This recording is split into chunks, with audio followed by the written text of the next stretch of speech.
ఒక చిన్న కథ. ఒకానొక సమయం లోపల కాశీలో పూజ జరుగుతూ ఉంటుండాలి. పూజారి హారతి ఇచ్చే సమయం లోపల పైనుంచి ఒక పెద్ద తట్ట పడింది. ఆ ప్లేటు గోల్డ్ ప్లేటు. దానికి పూజారి చాలా ఆనందించాడు. దాన్ని ఎత్తుకొని వెనుక తిరిగి చూపించాడు. పరమ భక్తునికి మాత్రమే ఇది లభ్యమవుతుంది. భగవత్ నామస్మరణ చేయనటువంటి వానికి ఇది ఏమాత్రము లభ్యం కాదు అని రాసి ఉంది. అప్పుడు ఆ పూజారి అనుకున్నాడు, నిరంతరము అభిషేకాలు చేస్తూ ఆనందంగా మంత్రాలు చెప్పుకుంటూ వల్లించుకుంటూ ఋగ్వేద యజుర్వేద సామవేద అథర్వణ వేదములను నేను చెప్పుకుంటూ కాలంను పవిత్రం గావించుకునేటువంటివి నాకంటే భక్తుడు ఇంకోడున్నాడా అని ఒక అహంకారం బయలుదేరింది. సహస్రనామలింగార్చన చేస్తున్నా నేను, ఇంతకంటే పరమభక్తుడు లోకంలో ఉన్నాడా అని తాను అహంకారంతో పోయి ఆ తట్టను అందుకున్నాడు. తట్టను ముట్టేటప్పటికీ అది మట్టిగా మారిపోయింది. చి, ఈ మట్టి తట్టను నేను తీసుకుని పోతే ప్రజలు నన్ను ఏమనుకుంటారు అని అక్కడే పాడవేశాడు. ఈ విధంగా కాశీ దేవాలయంలోకి వచ్చినటువంటి ప్రతి వ్యక్తి కూడాను ఆ తట్టను ముట్టటము, అది మట్టిగా మారిపోవటము, విసిరిపోవటము ఈ విధంగా జరుగుతూ వచ్చింది. ఎట్టి పూజలు, ఎట్టి మంత్రములు, ఎట్టి యోగములు, ఎట్టి జపములు, ఎట్టి తపములు ఆచరించినటువంటి యొక్క నామస్మరణ గావించేటువంటి ఒక భక్తుడు అందులో ప్రవేశించాడు. అతన్ని చూసేటప్పటికీ ఈ పూజారి, అయ్యో ఇతను ఎవరో కొత్త పూజారిగా ఉన్నాడు, అయ్యా మీరు తక్షణం వచ్చి ఈ తట్టను ముట్టండి అన్నాడు. నాయన, నాకు ఎట్టి ఆశలు లేవు, నేను దమాన్ని సాధించినటువంటి వాడు, నేను ఇంద్రియ నిగ్రహం కావించిన వాడు, నాకు ఎట్టి ఆశలు లేవు కనుక నేను దానిని ముట్టను అన్నాడు. మా తృప్తి కోసమైనా మీరు ముట్టండి అని ప్రార్థించాడు పూజారి. సరే, పూజారి అసంతృప్తిపరచడం ఎందుకని తాను పోయి ముట్టాడు.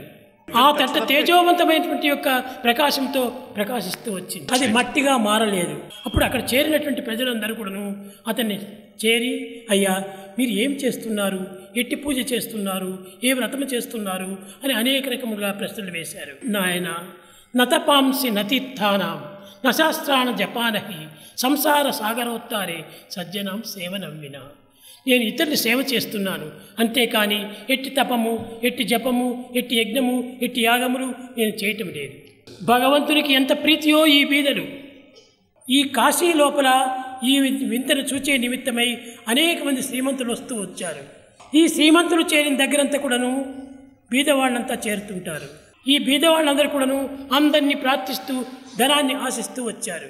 అప్పుడు ఈ వ్యక్తి ఆ జనమును చూచాడు, అయ్యో భగవంతునికి బీదలంటే చాలా ప్రేమ, అందుకోసమని ఇంతమంది బీదవాళ్ళని ఇక్కడ లాగాడు. ఇట్టి పవిత్రమైనటువంటి జీవులను ఆదరించడమే భగవంతునికి ప్రీతి, ఇది నా ప్రీతి. నాయన, బీదలను చూచి ఆదరించి అండచేర్చి ఆనందపరచడమే నా యొక్క ఆనందము. ఈ విధంగా చెప్పేటప్పటికీ అక్కడ చేరిన భక్తులందరికీ ఒక విధమైనటువంటి కనుదెరుపు జరిగింది. లక్షాధికారైన లవణమన్నమి కాని మెరుగు బంగారము మింగబోడు, విత్తమార్జన చేసి వెర్రవీగుటి కాని కూడబెట్టిన సొమ్ము తోడరాదు. మనం దీని నిమిత్తమై ఇంత ప్రాకులాటం ఎందుకు? ఇది మనకు మంచిది కాదు. దీనికి ప్రార్థించే బదులు భగవంతుని ప్రార్థిస్తాం. భగవంతుని చింతిస్తూ ఉంటే అతనే మనకు సర్వము అందిస్తుంటాడు. కనుకనే అతను ఈ విధమైనటువంటి సందేశాన్ని అక్కడ చేరిన ప్రజలకందరికీ అందిస్తూ వచ్చాడు. ఈ కూడబెట్టిన సొమ్ము తోడరాదు. ఇది ఎవరు తీసుకుని పోతున్నారు, ఎవరు ఎత్తుకుని పోతున్నారు, ఎవరు కాపాడుకుని పోతున్నారు? ఇది మనకు కాపాడేటువంటిది సాధ్యం కాదు. మన ప్రాప్తిని మనం కాపాడుకోవాలి, మన పుణ్యాన్ని మనం కాపాడుకోవాలి, మనం చేసినటువంటి సద్గతిని మనం కూడబెట్టుకోవాలి. అది ఏ తల్లి గర్భము నుండి జన్మించినప్పుడు ఎట్టి కంఠమాలను కూడాను కానరావు. కట్టగడపటికి ఒక్కటి మాత్రమే కనిపిస్తుంటుంది. పూర్వజన్మాల కర్మలు పొందుపరిచి బ్రహ్మ మీకిచ్చి పంపిన బరువుమాల, మంచి అయిన చెడుగైన త్రుంచకుండా అది ఏ భగవంతుడు ఇచ్చినటువంటి కంఠమాల. మంచి అయినా చెడ్డైనా దాన్ని త్రుంచకుండా ఇస్తుంటాడు. అనగా ప్రతి మానవునికి తాను చేసినటువంటి మంచి చెడ్డల కర్మలే అతని మెడలో మాలగా వస్తుంది. ఆ మాలను ఎవరు కూడా వదలడానికి వీలు కాదు. అట్టి మాలనే మనం ధరించుకొని వస్తున్నాము. కర్మలన్నీ చేర్చిన కంఠమాల. ఇట్టి మాలను ధరించుకొని వచ్చి దీనిని మనం మర్చిపోయి లోక సంబంధమైనటువంటి భోగభాగ్యములను ఆశిస్తూ వస్తున్నాం. ఈ భోగభాగ్యములు ఎంతకాలం? ధన జన యౌవన గర్వం. ఈ యువకులుగా ఉండేటువంటి వారికి ఈ ధనగర్వము ఎంత అధికంగా ఉంటుంటుంది. ఎవరికి ఇది మనకు దక్కేది వంటిది కాదు, కూడబెడితే దాగేటువంటిది కాదు. మూసి పెడితే మూసేటువంటిది కాదు.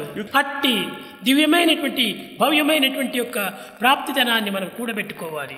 ఈ విధమైన యొక్క బోధలు చేసి ఆ పరమ భక్తుడు ఈశ్వరుడి దేవాలయం నుంచి వెళ్ళిపోయాడు.